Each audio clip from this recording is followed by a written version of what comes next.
प्रतीत होता है दुर्गमासुर अपनी मृत्यु के लिए कुछ अधिक ही अधीन हो रहा है।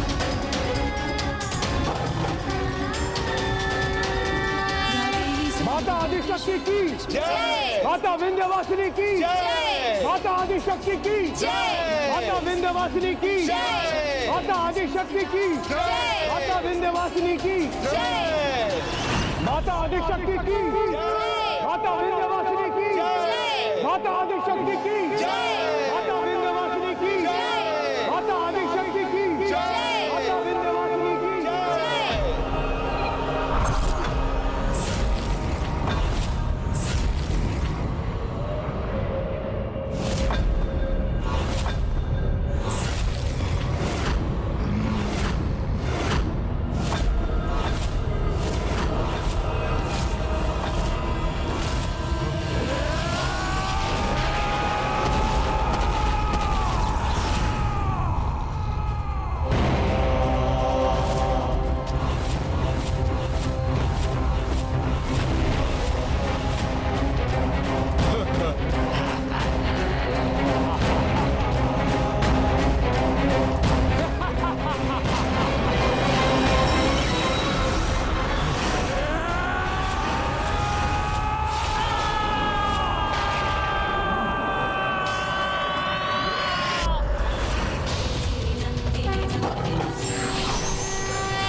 तुम मुझे भयभीत करने का प्रयास कर रही हो तो देखो देखो दुर्गमासुर की अपार शक्ति को देखो।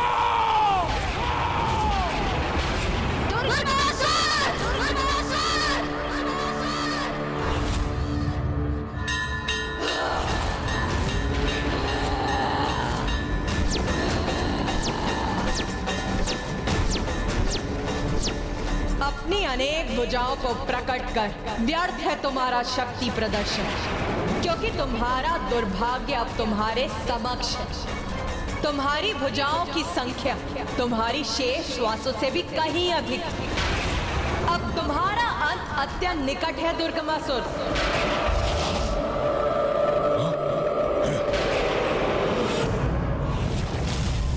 देवी अंत मेरा नहीं अपितु तुम्हारा होगा, क्योंकि तुच्छ नारी होकर तुमने इतना बड़ा दुस्साहस किया है। युद्ध भूमि में पहुंचकर मुझे चुनौती दी है। महाशक्तिशाली महासुर दुर्गमासुर को, जिसका अंत करना दुर्गम ही नहीं अपितु असंभव है। असंभव है।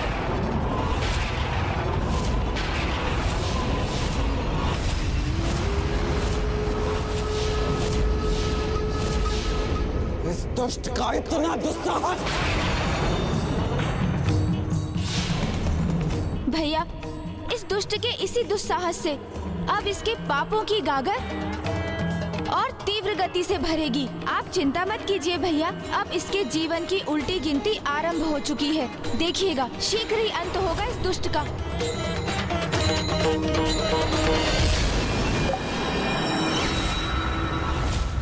कहाँ है वो देवता? इतने पुरुषहीन हो गए वो? क्या उन देवताओं में एक भी पुरुष शेष नहीं जो एक तुच्छ नारी को युद्ध के लिए आगे कर दिया? मूर्ख, तुम्हारे समान पुरुष होने का ढोंग और दम नहीं करते देवता पुरुष। अपितु इसके विपरीत उन्हें इस बात का आभास होता है कि नारी ही अपने भिन्न रूपों में उनके जीवन में सामर्थ्य, शौर्य और पौरुष का आधार होती है, क्योंकि सर्वप्रथम एक नारी ही एक माँ के रूप में उन्हें जन्म देती है, उनका पोषण करती है और उन्हें सामर्थ्य बनाती है, और फिर एक बहन के रूप में एक अन्य नारी अपने भ्राता के हाथों में रक्षा सूत्र बांधकर उसे उसके उत्तरदायित्व का आभास कराती है, और फिर एक पत्नी रूप में भी तो एक नारी ही होती है जो स्वयं पूजा पाठ और व्रत कर अपने पति की रक्षा सुनिश्चित करती है। इसीलिए वो पुरुष जो देव बुद्धि संपन्न है, वो नारी को स्वयं से निम्न मानकर उसे पीछे रखने की कल्पना भी नहीं करता, अपितु वो नारी को आगे बढ़ाने में सहायक होते। तो जैसे मिथ्या और आसुरी बुद्धि वाले पुरुषों को यही सीख देने आगे आई है ये नारी।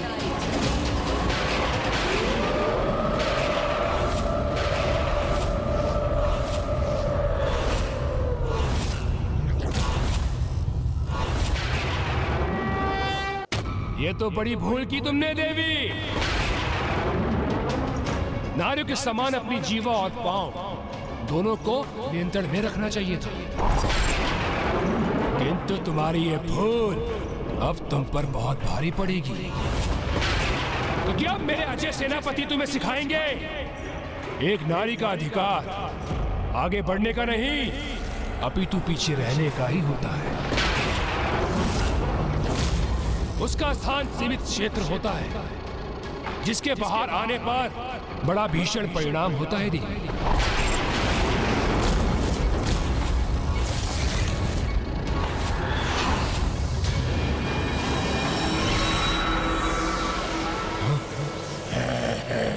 अतिरिक्त ऊर्जा प्रदान कर अपने सेनापतियों को और अधिक सशक्त बना दूंगा मैं।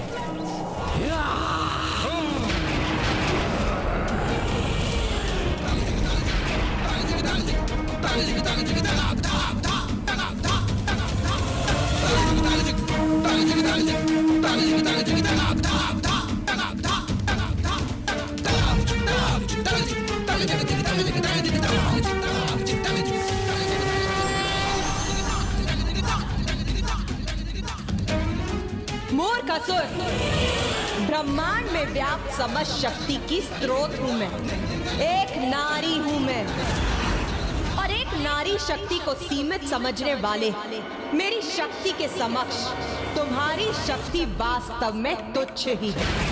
और फिर भी उसका अपार दम्भ है तुम्हें, जो तुम्हारे नष्ट होने के साथ ही शीघ्र ही खंडित हो जाएगा, और जो मेरी शक्ति से सुरक्षित है तुम उसका स्पर्श भी नहीं कर पाओगे।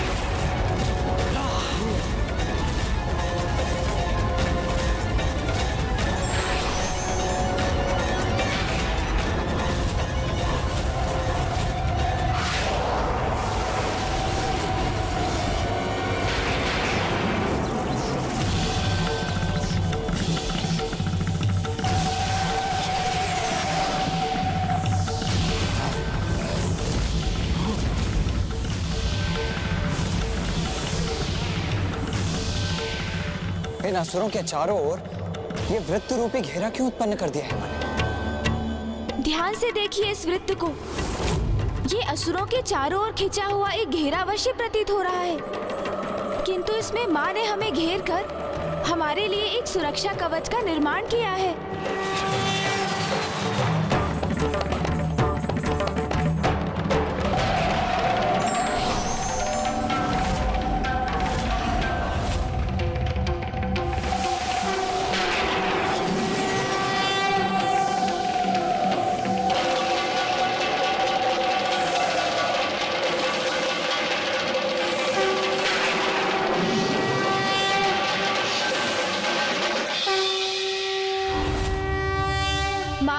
बात है कि इस युद्ध के आरंभ होने पर यहाँ अनंत शक्ति का प्रयोग होगा। इसलिए हमारे और शेष सृष्टि के चारों ओर अपने दिव्य सुरक्षा कवच का निर्माण कर अब माँ सभी की सुरक्षा के प्रति निश्चिंत होकर युद्ध के लिए तत्पर हो गई है।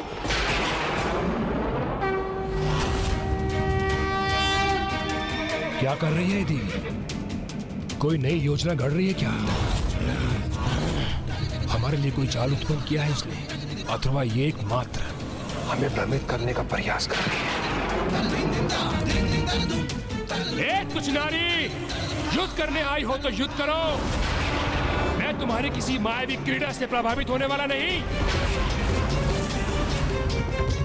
आगे बढ़ो और युद्ध करो मुझसे। तुच्छ मानते हो ना तुम नारी को और नारी की शक्ति को, तो आज मैं ये भी घोषणा करती हूँ कि इस युद्ध भूमि में मात्र और मात्र ये नारी ही आगे बढ़ेगी। मेरी देश सेना का कोई भी सदस्य युद्ध करने के लिए आगे नहीं बढ़ेगा और ना ही अस्त्र उठाएगा। और तब भी तुम्हारे असुरों के पांव एक पग भी आगे नहीं बढ़ सकेंगे।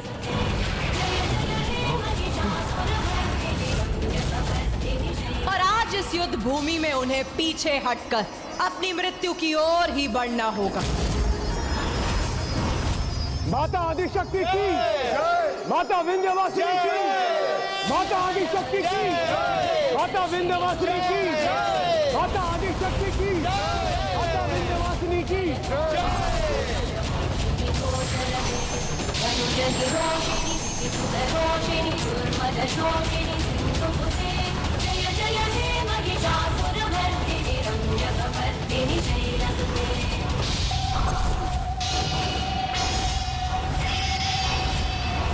माँ ने अपने माता चंद्रघंटा, माता कालरात्रि और माता कुष्मांडा स्वरूप प्रकट किए हैं, जो अब शीघ्र इन असुरों का संहार करेंगे।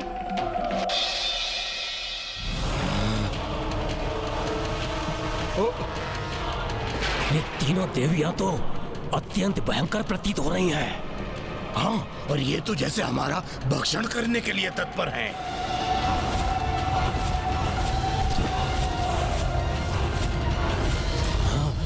मेरे महायोद्धाओं, चिंता मत करो। कितने भी भयंकर क्यों ना प्रतीत हो ये, किंतु है तो तुच्छ नारी ही। परस्पर कला में भले ही पारंगत हो ये, किंतु तुमसे युद्ध करने का सामर्थ्य नहीं है इनमें।